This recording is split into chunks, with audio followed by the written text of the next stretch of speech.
What is going on, Panthers Nation? I am back with the episode that you have been waiting for. I've been waiting to do this all day. I just recorded the reaction to the Tennessee Titans game, dropping bits and pieces of how I felt about the Frank Reich decision. Well, I guess David Tepper decision. But here we are, folks. Let's jump in and discuss the news that came through today. So, for the past few weeks, I've been talking about it. All of Panthers Nation has been talking about it. We've said, yeah, is this it? Is this the last game? Is this the last game for Frank Reich? I didn't think it was going to happen. I did not think it was going to happen in season.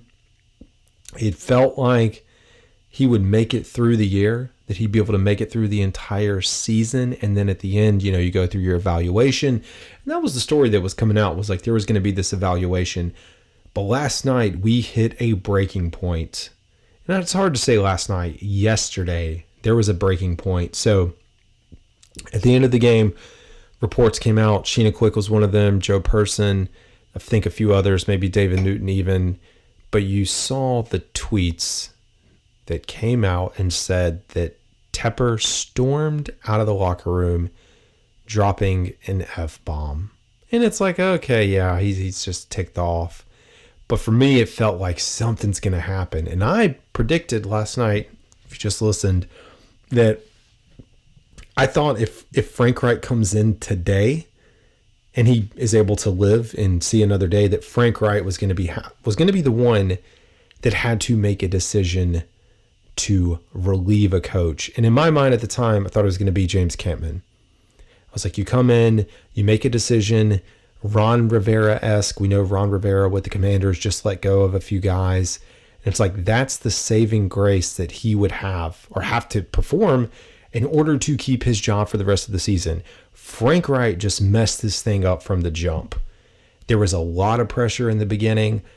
There's tons of speculation, and I'm not the one that's going to jump in the speculation discussion here about whether he really wanted CJ Stroud. There are people that get blue in the face that will tell you he wanted CJ Stroud, that was the quarterback that he wanted to select, and that there was this David Tepper initiative to get Bryce Young. And maybe it was, but it has never been officially reported. It has never gone on record. It's pure speculation. So if that's the camp you want to live in, so be it. It was a lot bigger than that. And you go back and you look at this thing, and we can talk all about Frank Reich, which we will. Talk all about Frank Reich and him getting fired. But this is bigger than Frank Reich. It's bigger than Steve Wilkes. It's bigger than Matt Rule. Bigger than Ron Rivera.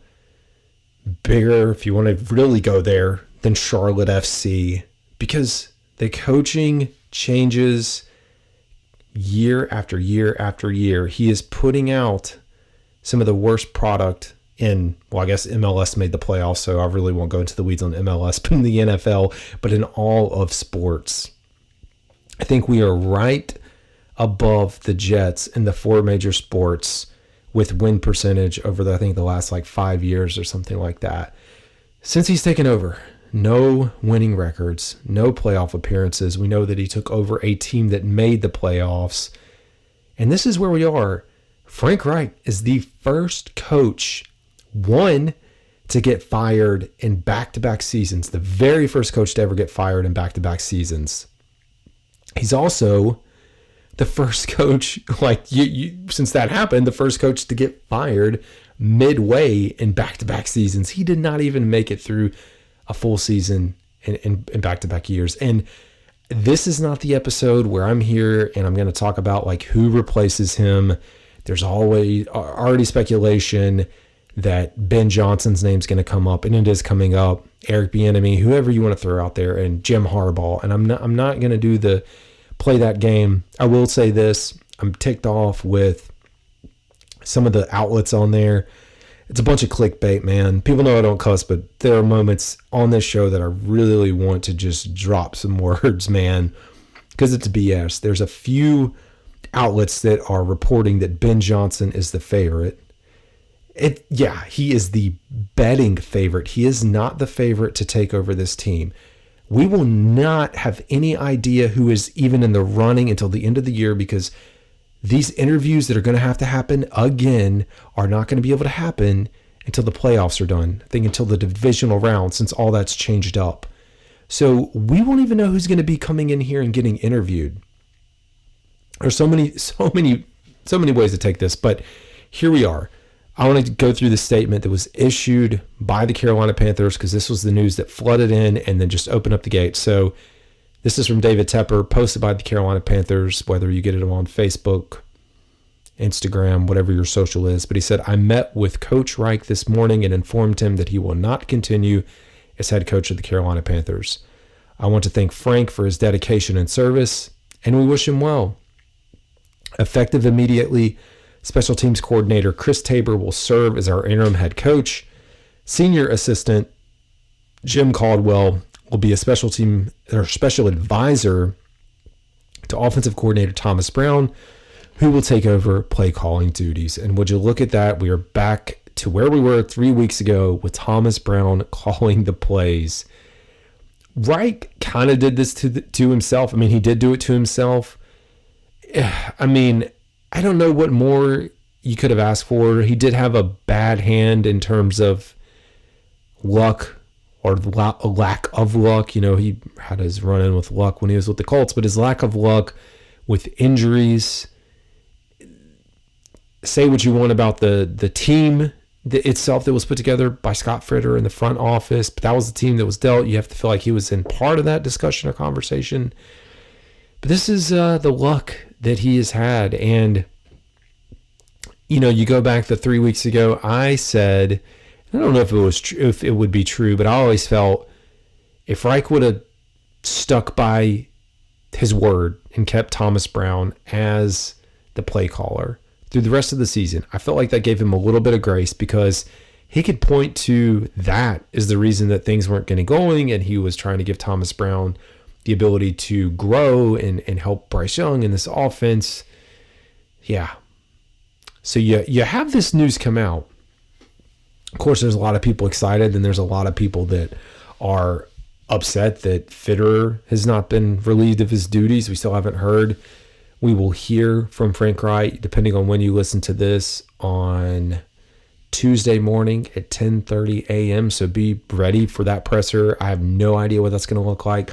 Last year, Scott Fowler asked him when to David Tepper decided to make this decision, speaking of firing Matt Rule last year, and Tepper got kind of snarky and was like, I read your columns, I know your work. Yeah, I posted the clip, but just go Google it if you want to look at the Matt Rule presser from when he was fired last year with David Tepper. Anyways, yeah, man, so this news comes out. Everyone starts to jump on Spaces, and, I'm listening to Charlotte Sports Radio at work, trying to get bits and pieces of like what's really happening. What are people saying? The news comes out, and then shortly thereafter, and not too long after, we hear that Deuce Staley and Josh McCown have also been relieved of their duties. And initially I'm like, oh, Tepper's cleaning house. But then you find out that this decision to relieve Deuce Staley and Josh McCown of their duties was a Chris Tabor decision. So we see this a lot of times with interim head coaches cleaning house. I mean, you don't have to look beyond last year to look at Steve Wilkes and what he did when he was letting go of some of the Matt Rule guys. It's a head scratcher. It really is a head scratcher. Deuce, running back coach, assistant head coach by job title default. And I don't know where he fits in the Reich regime, if he was part of the problem or not, because I'm not here or in the room. But to have him cut a big piece of the team, and then Josh McCown, your quarterback's coach.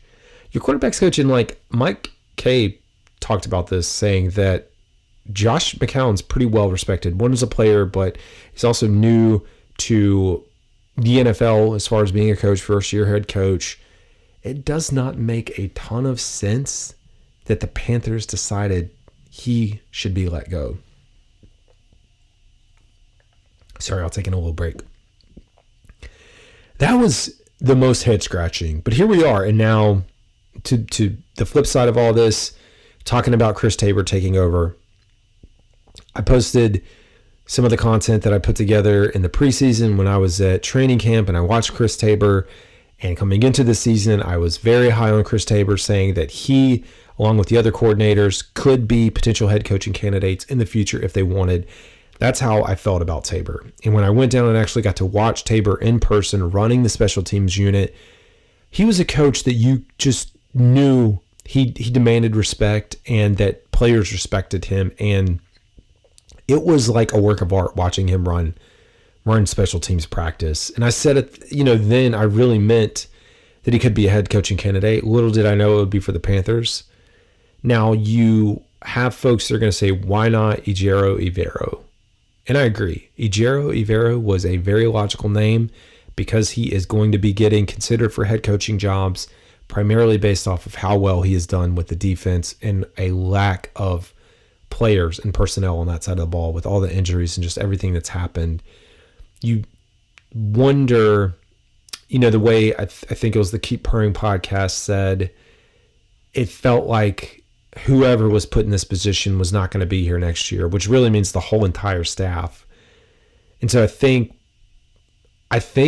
Tepper chose the easier route this time because there is a really good chance that when Ejiro or if Ejiro Evero takes over, that he leads this team the same way that Steve Wilkes did. The people rally, they win games, and then he has to face the backlash of why he did not hire Ejiro Evero. Not saying any of that's going to happen, but that's the narrative. Now you have a special teams coordinator that's taken over the team.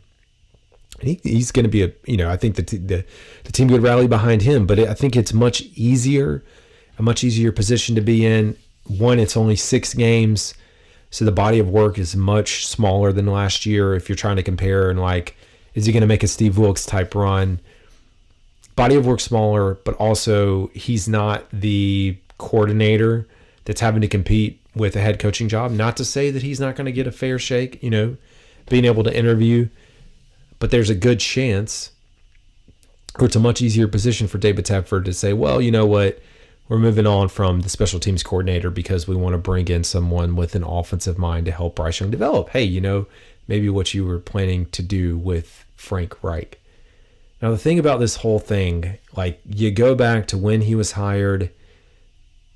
When I started doing the podcast, it was right after he was hired. I think my first episode might have been when Frank was hired or right before he was hired. It was close to that time frame. I didn't really know the candidates. All I knew was I really like Steve Wilkes, and I was new to this whole thing. Coming in second time around, doing all this, I will have much stronger opinions about who should lead this team. And 2 of the names that I started to talk about or mentioned on my timeline that I said I do not want touching this team are Bill Belichick. Yeah, you didn't hear that. That's not... You didn't mishear me, Bill Belichick. I do not want him as a coach and or GM because I hate to say it, but you look at what he's done in New England since Brady is gone, and he had the one good year with Mac Jones. They are a terrible football team, and I don't want him touching this. I don't want him touching Bryce Young. He's well respected. Is he a Hall of Fame coach? Yes, all of those things, but don't bring him here. The other is Jim Harbaugh. And people are, why don't you want Jim? And it goes into the vein of retreads. I do not want a retread coach. And when we get into me actually talking about some of these candidates, because I'm sure as heck I'm going to have plenty of time to do it, I will pull up the list that I tweeted out, I guess, last night, talking about the retreads. You know what? I'm going to try and do it now because... At the time, I was I don't want to retread. And you know what? Harbaugh is successful and was successful in the NFL. We know he went to college, and there's interest for him to come back in the pros. But I want someone new. I really do. I want someone... Oops, sorry about that. If you're watching the video and or listening, didn't mean to knock that off. I want someone that is fresh, that is young, that is here to win and is not like trying to do this again and get it right. Let me try this again. I don't think it's going to work. It's not going to work for... I hate this thing. So the sorting that I use online for X is terrible. All right, I'll have to do that in another episode because I'm using my phone to record on YouTube. But anyways, the list of coaches that have been successful the second time around that have failed, they then fell again. The list is so much longer for that group than it is for the group that actually gets a second chance and does well. And Frank was another one to add to the list of coaches that just haven't done well the second time around. And I think that will continue to be the case. So I want someone new, and I don't know. Harbaugh's got a lot of baggage. Whatever your stance is on the Michigan scenario with what's happening there, so be it. I'm not here to get into the college football world and talk about sign stealing and all that, but it does feel like a situation where he may want to run to Carolina. All right. I did promise to feature some tweets, and I tweeted this out that I'm working on brainstorming for next season, just how I want the show to run. There's a lot of lessons learned, but here we are. I don't know what I was going to call this segment. I had it written down in my notes, which I can't get to, but we're just going to call it Drop Your Thoughts. So here we go. Let's hear from you, Panthers Nation, on what you think about Frank Reich. So a lot of y'all have the Panthers bag, brown bag icon, so it's hard to tell you apart, but we'll go through them. So Jack, who's at Panthers Nightly, said, I'm really happy. Hopefully this is a move in the right direction. And this is all talking about how do you feel about Frank Reich getting fired. Nate Mackey, Nate the Main, said, I believe Harbaugh is the only coach that would stand up to Tepper. Here's the other conversation. That's a good point. And like I said, not here to debate who's going to be what right now. Someone else just tweeted at me before the show saying they want a coach that can stand up to Tepper. And I've got to tell you, folks, you can stand up to Tepper all you want. He's the one who writes the check. So I like to think of it like when people say stand up to Tepper, you understand he is the one in charge. Are you going to go into your work tomorrow and tell someone to F off, that, tell your boss? Like, no. Are you an idiot? So you have to think about that. You don't want Tepper to, or you don't need someone to stand up to Tepper. You need Tepper to remove himself. That's the only way, is Tepper to look in the mirror and say, oh, you know what? I'm either going to hire an operations team that can do this, a president of football operations, or whatever you want to call them. They can help manage the business. We'll give the GM the keys and the head coach the keys and let them run the show, similar to the 49ers model. That can happen. That is the path forward. Gennaro Gonzalez, G. Gonzalez, 28, said, someone had to be the scapegoat, and even though the owner is the one that should go, Frank had to go, and we need another reset. The GM should not survive and should not be hiring the next head coach. We need a new GM and head coach. Yep, I agree with that. Jamal Jr. IV, the fourth, I guess if I could learn to read, Nesmith _Aaron. It was nice to see Frank go, but none of the key problems are ever going to be fixed until either Tepper steps away from the football management part or sells the team. Hey, what do you know? The original Kanawapis, man, I interact with a lot of his stuff or their stuff. And yeah, so thank you. But I don't know how to pronounce your handle. He said, the only hirings I liked in the beginning were Ivero, Caldwell, and Staley. Overall free agent, draft, and trade equities have been horrendous. Fitter needs to be fired and everyone let go at the end of the season. Tepper needs to lay fresh grass and start over. Hey, it'd be great if you laid grass in the stadium too while he's at it. Sirloin of beef. Sir_loin of. He said the firings were needed. Something had to change. Hate it for everyone, but it needed to happen. Now let's get serious about the next coach and quit hiring all these clowns. Go for it, man. This is me do S23.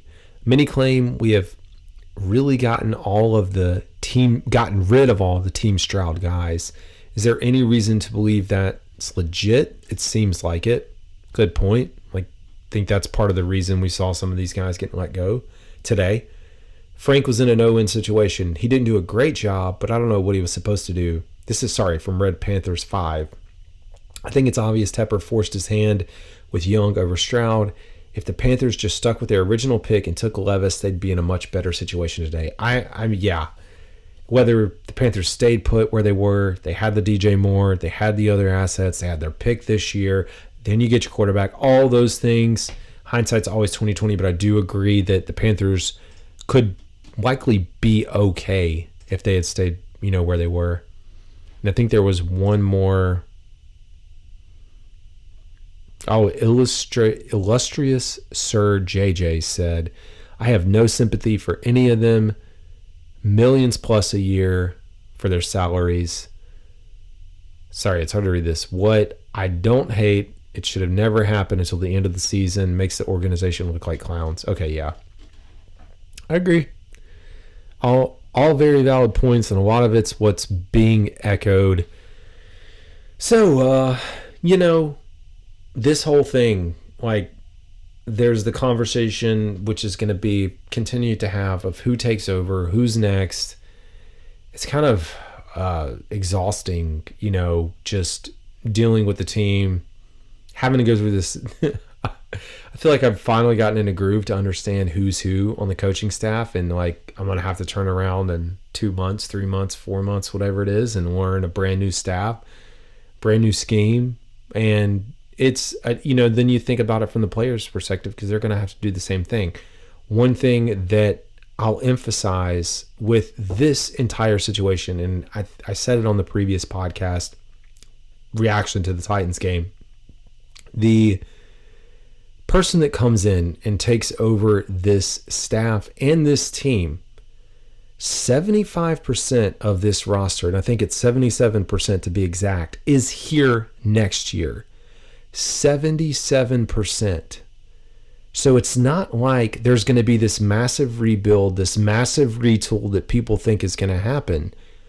Whoever comes in is going to have to figure it out with the players that are on the roster today. And you're talking, I think, 12 or 13 additions. I think 41 players that are signed through 2024. And you start to look at that list and you think about some of the key areas that need to be addressed. One, wide receiver position. Do you know who we have signed through next year? We have Jonathan Mingo, Adam Thielen, and Terrace Marshall Jr. are your 3 receivers signed next year. So you have Adam another year older, Mingo, who's been up and down, and maybe he takes a step. I'm not even going to say anybody's taking a step right now, because I tried to do that coming into this season. And Terrace Marshall Jr., who doesn't want to be here. And I said it, in the Titans reaction, that maybe Terrace wants to stick around. He decides this is, new fresh start, new coaching staff, whatever it is, and wants to be here. Maybe that's what it is. I don't know, but you look at that, you think about the running back position, you've got Miles and Chuba, you think about Brian Burns. There's a lot of things that need to be decided. You got Frankie Louvu. Somebody's going to get a franchise tag, more than likely. It's a lot to digest. You've got to think about the entire scheme, the offense. Bryce is going to have to learn a brand new offense, whatever it is. Is the defense going to stay at 3-4? I mean, it's going to be bumpy. You take all this and crumble it up, and you look at it and you say, well, what's going to be different next year? My 7.5 wins is what Vegas pegged. I think that number for next year goes down to I don't know what the lowest, I'd have to look at what the lowest Vegas win total coming into the season is, but I would put the Panthers next year in that range, whether it's I'm guessing 4.5, 5.5. I think they would sit closer to that than whatever we think it's going to be. And that's where the franchise will be. Moving forward, will Tepper, remove himself and let this thing shake out and give someone time to truly take this thing over? I don't know. And get it in the right direction. I hope so. I hope so for the city of Charlotte. I know there's people who are like, wait, do you think Tepper's going to move the team? I don't. I don't think he's going to move the team. But who knows? I mean, man, you take all this stuff that's happening and he just says, you know what? I'm getting out of Charlotte. I'm packing up, moving, take it wherever I want. I don't think it's going to happen, but crazier things have happened. So I guess we'll see how it shakes out. Anyways, love to hear your reaction to this move. You know, there's going to be so much more to digest every day this week. I don't think I'll have a podcast every episode or every day, but we'll have the preview coming up against Tampa Bay. And, you know, as things come out in the pressers, I'll also keep you updated there. Anyways, folks, that's all I got. This is Carolina Dad. Y'all have a good one.